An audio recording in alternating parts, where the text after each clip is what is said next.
Hey everyone, this is Samantha Farley with Type1Tribe, an interview series with T1D leaders all across the world. Today, our guest is Eric Williamson, a firefighter with type 1 diabetes. Thanks so much for being here, Eric. Hey, thanks for having me. So tell us a little bit about you. Where are you from? Where do you live now? So, born and raised in California. I currently live in Rockland, California, which is a suburb of Sacramento, probably about 20 minutes east. Kind of like in the Sierra foothills a little bit as you start to go up towards like Auburn, up to Truckee in that area. Been here for basically 36 years. So grew up in the Central Valley my entire life. That's awesome. And you stuck with it. Yeah, it's home. I work in Elk Grove, which is a suburb of Sacramento, about 15 miles south of Sacramento. So yeah, my home base is in Central Valley. That's awesome. So I know you have type 1 diabetes. So Yes. tell us a little bit about your diagnosis story. So August 14th, 2015 was, I like to say it was the best day and worst day of my life. It was the best day because it answered a bunch of questions of what was going on with me, both physically and mentally. And then it was also kind of a tragic day because I realized, oh, I have an incurable disease that will be with me for the rest of my life as of right now. But there was a lot of positive things that came out of it. So when I look back on it, I had all the classic signs and symptoms: thirst, hunger, urination, weight loss. And I probably had those for about 12 to 18 months whenever you look back on the history leading up to it. So when I got diagnosed, they were trying to ask, well, tell us about your last 3 months. And I was like, I've been feeling this way for a long time. And they're like, oh, so they had a hard time trying to figure out like when I actually became type 1 diabetic. So a lot of it just became one of those things of like, well, we don't know when it happened. We don't know why it happened, but there's a lot of good tools to manage it. So we're gonna offer you those tools to take care of yourself. That's insane that it was that long. So you probably just got diagnosed, but it was a slow progress. Yeah. So my A1C at time of diagnosis, I'm gonna bet it's the highest you're ever gonna hear on this podcast, was 19.7. That's pretty high. So That's not good. their direct quote was, "We don't know how you're not in DKA, and we don't know how you're not in a coma in the ICU right now." So they kind of started asking me about, like, describe your last 3 months.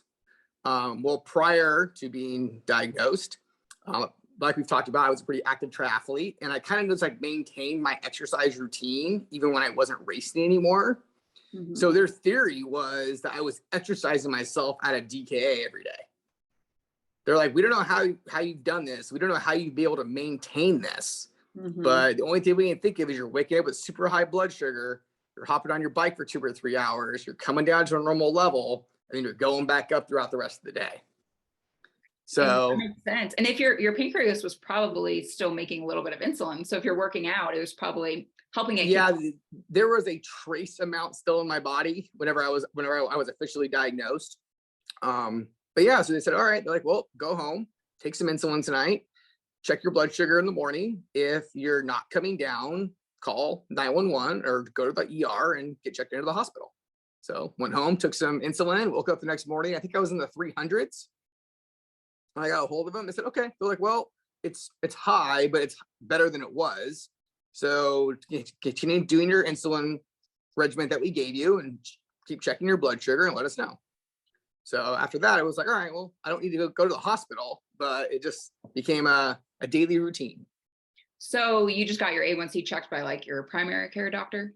Yeah. So I went in because I honestly, I got like out of the shower and I looked at myself and I was like, I am super, super skinny right now.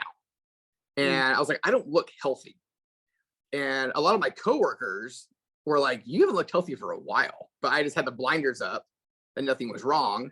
And when I went in, they ran some blood tests. And I remember getting my first blood test back at 2 o'clock in the morning and waking my wife up going, I'm going to be diabetic. I just don't know if I'm type 1 or type 2. And she was like, oh, you're fine. I'm like, no, I'm going to be diabetic. Oh my gosh, that's crazy. So they tested your A1C, not like your actual blood glucose at that moment? Or did Yeah, they so at that moment, I mean, they had my fasting glucose from all the blood tests and everything, but they didn't check they didn't prick my finger. They're like, just based on your A1C. I mean, my average blood sugar was 517 whenever they ran my A1C for those 90 days. So they're like, we're not going to have to run any more tests. We're pretty much 100% sure you're a type 1 diabetic. I can't believe they didn't send you to the hospital though, because that's very high. Yeah. I asked them about it and they were like, honestly, they're like, all we're going to do is put you on an insulin drip. So take some insulin, go home, check your blood sugar in the morning, see what it is. If it's coming down, keep doing what we have you do. If it's not coming down, then come in. Well, that's good. That saved you a lot of money because I was rushed to the hospital. Yeah. And my blood sugar was only 420. So yeah, I mean, I didn't have any ketones or anything. They're like, we don't know how this is possible. It must be your workouts. It has to be. That's the only thing that my endocrinologist and my GP could, guess at. But you were probably eating like sugar during your workouts to give you fuel. Yeah, yeah. And I was still fueling the same way and everything. I'd still, take a goo every 45 minutes. But you ride your bike for 3 hours, you get off, you go run for an hour, you go swim for 2 hours. Your carbohydrates are still going to be depleted when you're done. Mm-hmm. It's just rebuilding those up throughout the day. It's crazy. So does diabetes run in your family at all? Nope. I am the sole person to be blessed with it. Do you remember any like virus that you had maybe that could have caused it? No, and that's what was interesting was, like I said, they were trying to figure out like, well, what could have caused this? And both of them kind of put their hands in the air and they said, we honestly cannot see anywhere in here that something could have triggered this. And they actually said a really good quote. They said, listen, people are going to tell you how you got this or why you got this.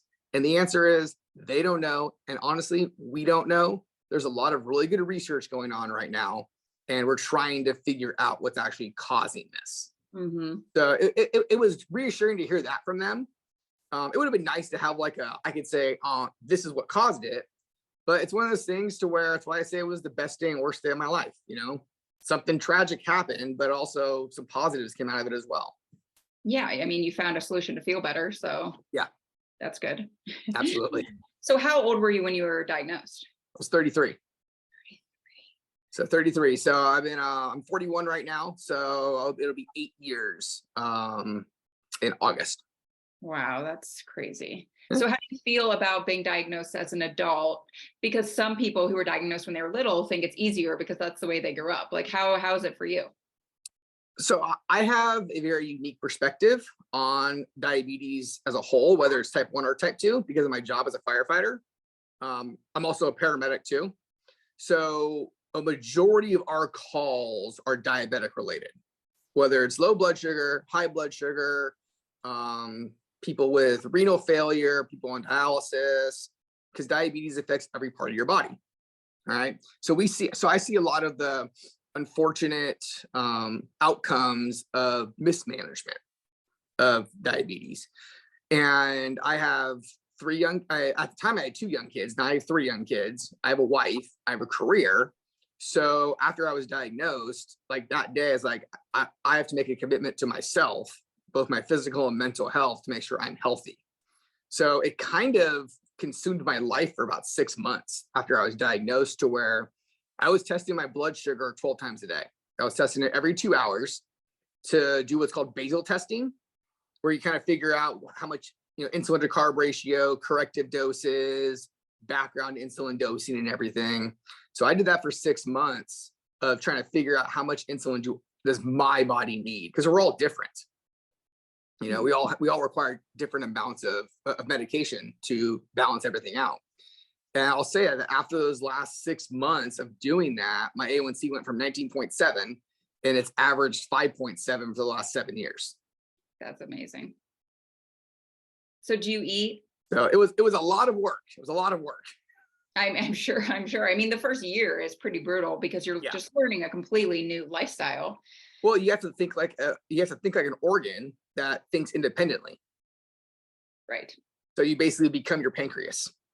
Yeah, and it's not as easy as just taking insulin and everything's okay. There's a lot more to it. No, there's every day is different. There's highs, there's lows.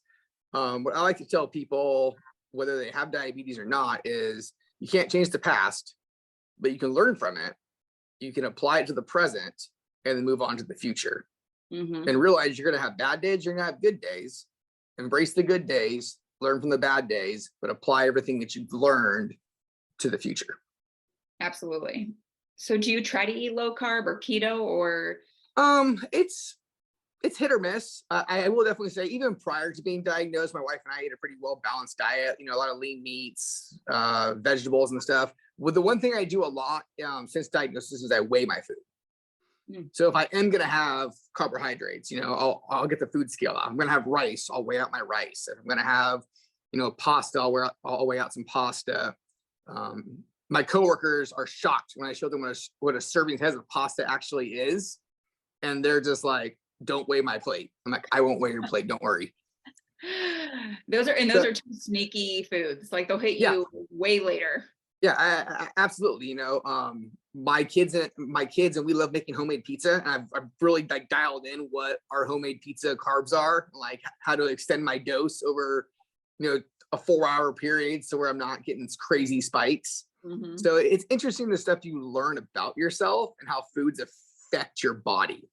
Yeah, absolutely. It is cool. It's very cool. It's very interesting. It's like a daily science experiment. Yeah. So you mentioned being a firefighter. Yep. How long have you been a firefighter? I've been a firefighter since 2001. So I've been in the fire service for 20 years. I started when I was 19 as a volunteer, and I've been with my current department since 2004. And I've been a captain since 2015. Ironically, I promoted to captain the same year I was diagnosed. Wow. Oh my gosh. So, yeah.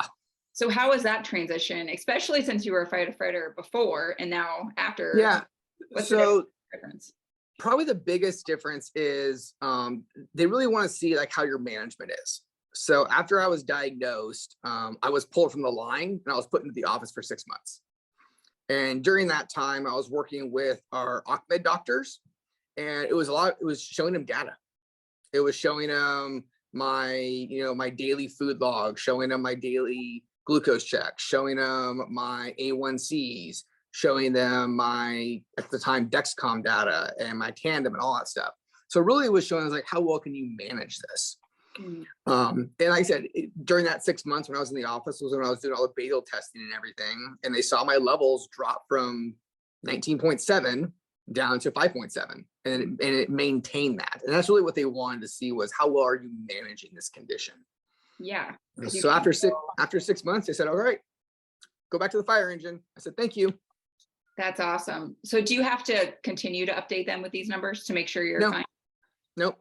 It's completely now kind of more of a, I guess, self-reporting.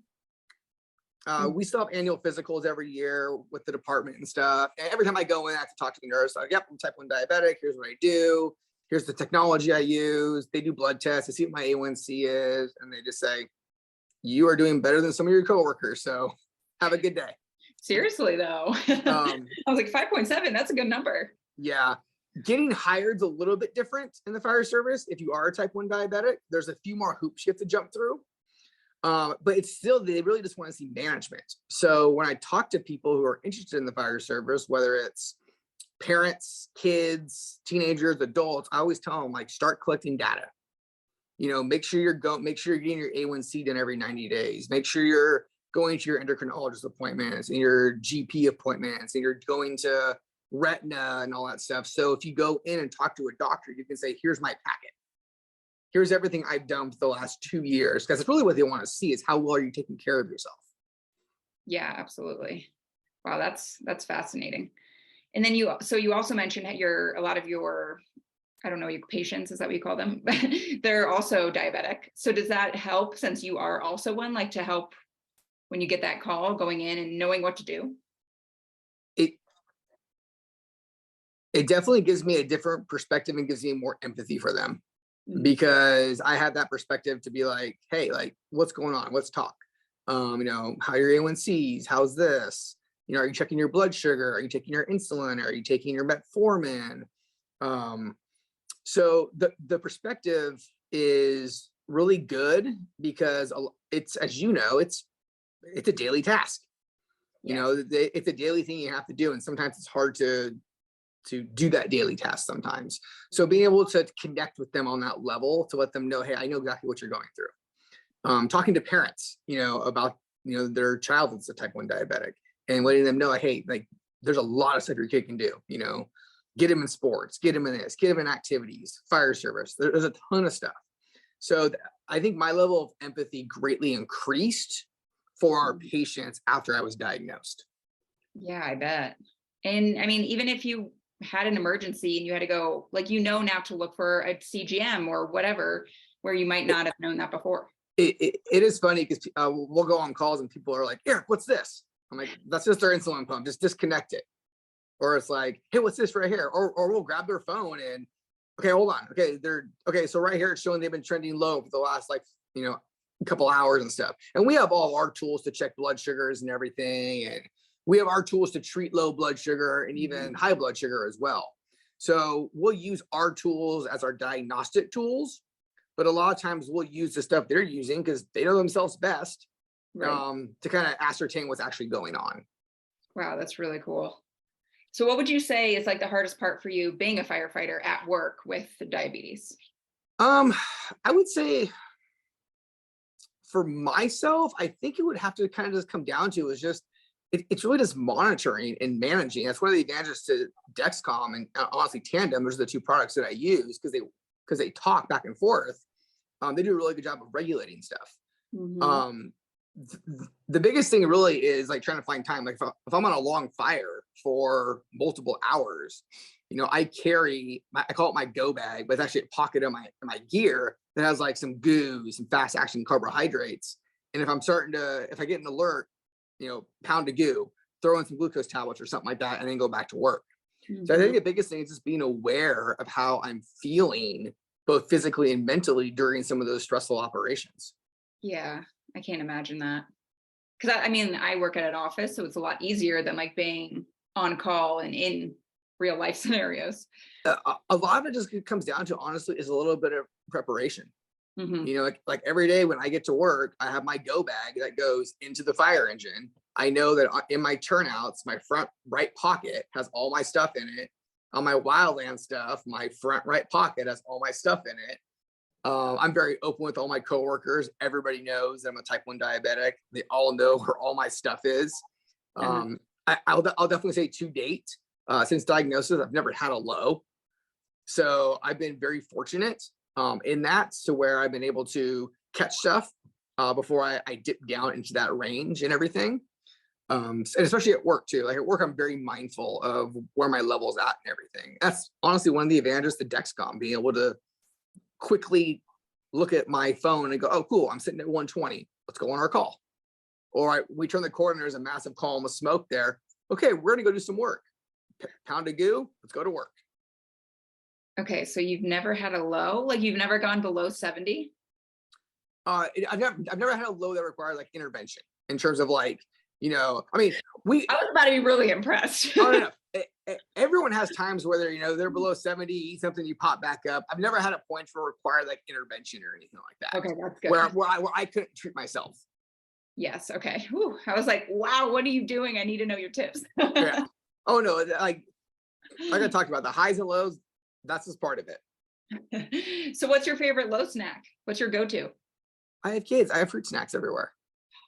Fruit snacks, and I will say, a type 1 diabetic's favorite holiday is Halloween, because you can always restock your low supplies from your kids' Halloween candy. Yes, absolutely. We always sit down, we separate. I go, Dad gets all the Reese's Pieces, Dad gets the Snickers. You guys can have this. You can always play with it a little bit too, like act Yeah, like you eat a snack for your kids. yeah, They have to exactly. give you. You need The it. kids know which bag not to touch in the pantry. Yeah, Exactly. exactly. So, what would you say, kind of switching gears from the negative side of diabetes? Like, what's your favorite thing about diabetes, or what positive things have came out of it for you? I would say for me, honestly, it's learning more about myself.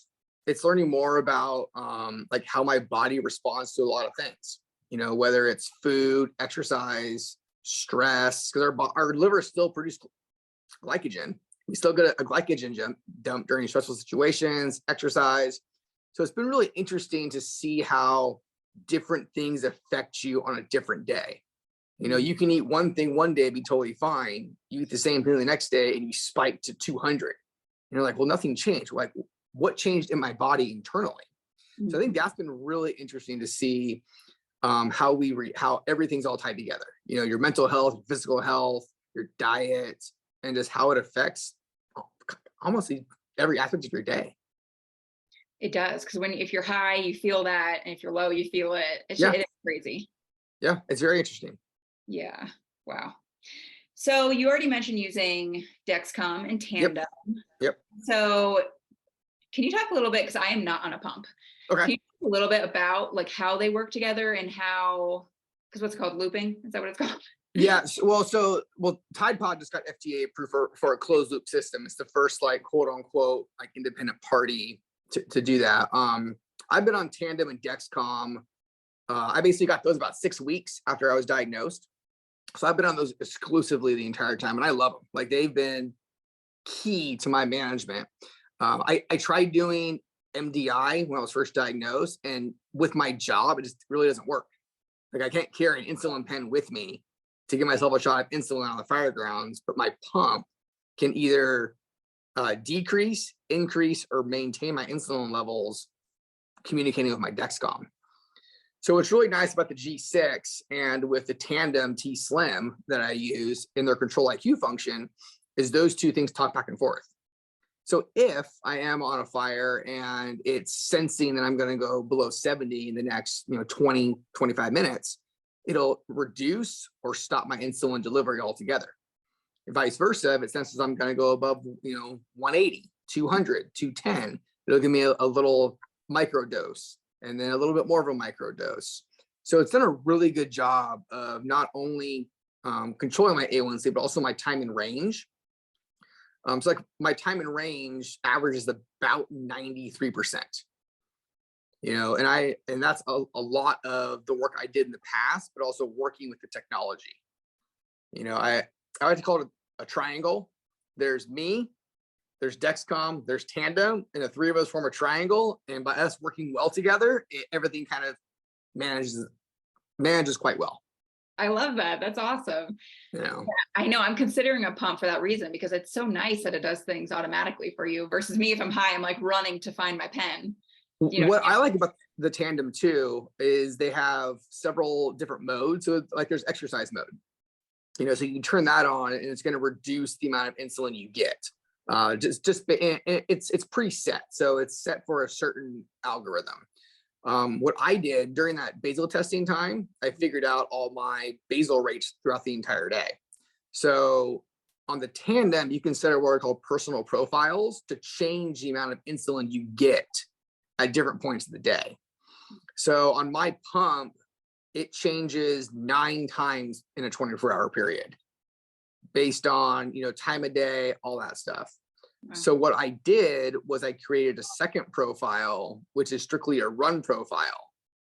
So when I know I'm going to go on a long run, 90, 2 hours, 2.5 hours, I'll piggyback the exercise mode and my run profile together to even get a more of a reduction in my insulin that I get. And since I figured that out, it's been like pretty stable across the board. Interesting. Okay, that's a good transition into the marathon, because I wanted to talk about, obviously we both ran the New York City Marathon. Yeah. And running, obviously, or any type of cardio is challenging sometimes with diabetes. Mm-hmm. So how was the marathon for you? And did you ever drop pretty low, or tell us about that? So the marathon, I will say, I've been actively running and racing for about 20 years. New York City was my 7th marathon. It was the hardest marathon it was the hardest race I've ever ran. And it's my 2nd marathon with diabetes. I ran the California International Marathon in 2021. Prior to that, had no problems. This race was just different. And I don't know if it was the conditions of the temperature, the humidity. I will say the course was more challenging than I thought it was going to be. Mm-hmm. So it was a very interesting day in terms of how I think a lot of people performed. I mean, I went in with 2 personal goals, and by mile 8, I knew I wasn't hitting either one of them. And I was like, you know what? I just need to walk and like mentally and emotionally reprocess and remember why I'm here. And I'm not here for me. I'm here for a much bigger reason to show the world what we can do and how we can live beyond. Mm-hmm. And by mile 10, I said, if I don't start running now, I'm not going to finish this race. So I said, my new goal is to run to the aid station. I'm going to run to the aid station. I'm going to drink some water. I'm going to hydrate, talk to a few people. When I exit the aid station, I'm going to run to the next aid station. I love it. So that was kind of the mindset after about mile 10 was let's enjoy this moment. Because it was a super cool event. Mm-hmm. It was super cool to meet all of you and represent what we were representing. It was the most humbling experience and humbling race I've ever done. But my glucose for that day was kind of a roller coaster. Like if I look back at my data, it was kind of, I started like probably around like 150 in the morning. And then it was just this roller coaster. It was just up and down throughout the whole race. And I don't know if it was the temperature, the humidity, the emotion, the stress. It was an interesting glucose profile when I finished. It happens. You finished Yeah. though. That's all that matters. Yeah. You know what? And we all finished. And it doesn't matter if you were 3 hours or 6 hours. The important part is crossing that finish line and feeling the accomplishment. I know. I'm so happy everyone finished. It was so great. Yeah, it was super cool. It was super cool. Yeah, that's awesome. So kind of to end it here, do you have any tips, comments, advice for anybody that's newly diagnosed? I think a couple things that I've learned over my 7.5, almost 8 years of having this condition. It is a physical condition. It's also a mental condition too. Like there's a lot of mental health aspects of diabetes, and there's a lot of really good tools to help you both physically and mentally. You know, like I go to counseling, and one thing we've talked about is my diabetes diagnosis and how much it changed my life. You know, we talked a lot about my life pre-diabetes and post-diabetes and how different those are.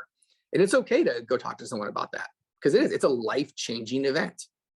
And one of the big things that I've really taken out of talking to people about different aspects of it is that diabetes doesn't define you. You know, whether it's type 1 or type 2, it's what you do with diabetes that defines you. Mm-hmm. You know, and that's kind of the mindset that I have now, and my outlook for the future is, yes, this is part of me. It'll be part of me my entire life. But this is who I am. This is what I'm going to do with it. You know, and for myself, I work in the fire service. Mm-hmm. I go out and I talk to people and I try and I educate them and hopefully encourage them and have empathy for them and let them know, you know, you can live beyond. You can do whatever you want to do. Mm-hmm. You know, the only limitation you have is limitations you set on yourself. Yeah. I love it. That was perfect advice. I completely agree. And I totally agree with the therapy. I also go to therapy, and I think it's really necessary because it is a massive life change. It totally is. My counselor and I were talking how you basically go through the stages of the death. Yes. You know, and like for myself, I'm still working on the acceptance phase. Mm-hmm. You know, I've been 7.5, almost 8 years. I'm still working on that, accepting that I have this condition every single day. Yep, me too. I think it gets harder, at least for me, it gets harder when you're around people who don't have it, because then it's more challenging to accept it. But that's why I love doing the marathon with all of you, because it's easier to accept it when you're around people who understand. It's always that little like thought in the back of your head. Like I have to think a little bit more than the average person. I have to look at that plate of food and run a real quick math equation through my head before I eat that. Yep. You know, so and that's kind of where that. I mean, I think they say the average diabetic makes 180 extra decisions a day than the average person. And if you think about it, it's true. You know, we look at life differently. Yes. And so that's why it's okay to go talk to somebody about it. It was the best thing I did. It was the best thing for me, my wife, my kids, everything. I agree. Yeah. Well, thank you so much for being here, Eric. It was great to talk with you, and we loved hearing your story. I really appreciate it. It was great seeing you again. Yes, you too.